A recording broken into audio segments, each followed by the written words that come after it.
Hey Global Village, what's up? Okay, I've made several attempts at creating this video, and part of the reason, besides my own incompetence, is that it's very confusing to understand exactly how YouTube moderates, deletes, or shadow bans comments. But I have managed to figure out exactly what's going on. So this here is hopefully my best and last attempt at actually explaining what to me is a very important subject and needs to be addressed. So, for full context, this is a video from Electronic Intifada that was published about 3 weeks ago, which exposes and pushes back against Israel's continued attempts to reframe the narrative about what happened on October the 7th. And, Electronic Intifada are an amazing channel, and they do incredible work about bringing the truth about what is happening to the people of Palestine. So I left a comment in support of this video about 3 weeks ago, and this is what I said. I would call this an act of pure desperation. Israel lost the propaganda war quite a long time ago, but rather than concede the game, they will continue to flail their arms around wildly, trying to grab hold of anything they can as they sink to the bottom of the ocean.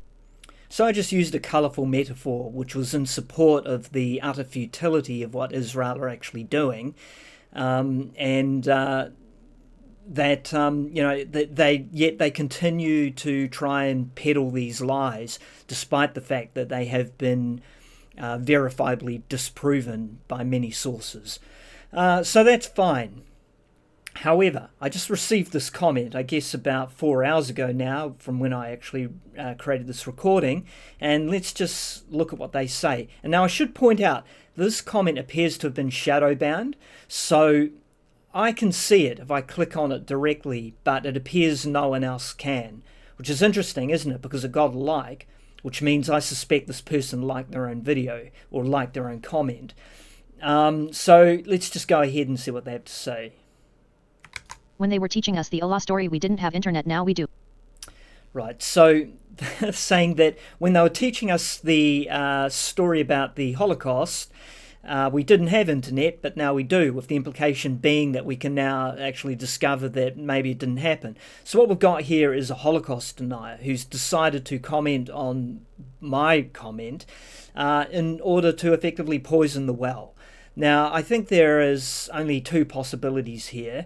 And I'm just going to go ahead and play my response so we can actually just see how I decided to reply to what they said. Unfortunately, I have started to see an increase in comments like yours now that the genocide has become all but undeniable. There really are only two possibilities here.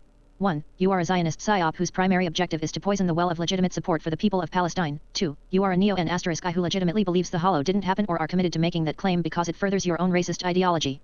If you genuinely care about the people of Palestine, please consider deleting your comment, because all you do is harm the movement against the genocidal entity.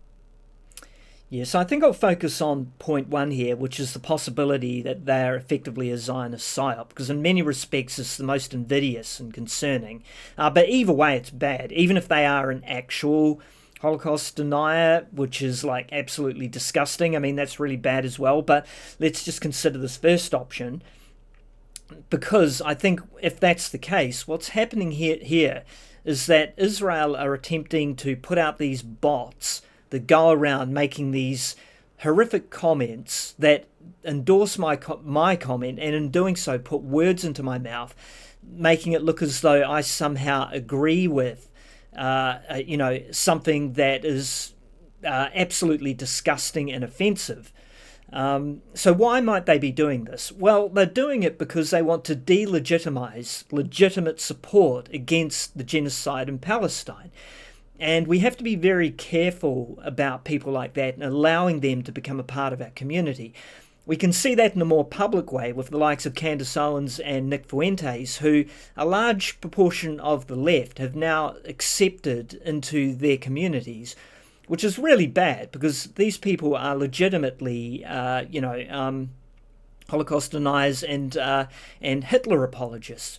Well, by allowing people like that into our movement, we delegitimize our own position and further strengthen the Zionists who are actually continuing to try and justify the genocide. So we have to be super, super careful. And I just want to point it out because it is really pissing me off that this is part of the sort of the global war for truth and our ability to actually engage in legitimate discourse on the subject, and how they're attempting to silence legitimate discourse. And the other thing I'd like to make is that at the moment, there's virtually no government in the world who is actually choosing to actually support the people of Palestine. The people of Palestine really are on their own, and it's only people like us. We are their last line of defence. So what is it that we can do? And unfortunately, it's not a lot. But we can write letters of protest to our local government representatives, which is something that I've done. And if we still live in any kind of democracy, then if enough people do that, then it's going to at least make them consider the possibility that, this may impact their ability or their chances of being re-elected in the next electoral cycle. So it's not completely without value, and I encourage people to do that. The other thing we can do is we can donate to legitimate charities, and I just want to show the charity I've chosen here in New Zealand, which is the Kiwi Trust for Palestinian Children Relief. And I've chosen this charity because it's been around since about 2014, and it is a registered charity here in New Zealand, which means that you can have a higher degree of confidence that the money is going to go where you want it to go. Be careful about picking charities that have just suddenly popped up since October the 7th, because they may well be just attempting to exploit the genocide and line their own pockets, and the money may not go where you want it to go at all. Be real careful of that. Research your charity and make sure you're supporting one that is actually legitimate. But that said, I think donating to these charities is something material that we can do, which will in some small way will potentially help the people in Palestine. Anyway, that's pretty much all I got. I just wanted to get this off my chest. I think it's a real problem, and we need to be paying attention to the fact that it is actually happening. All right, Bendy out.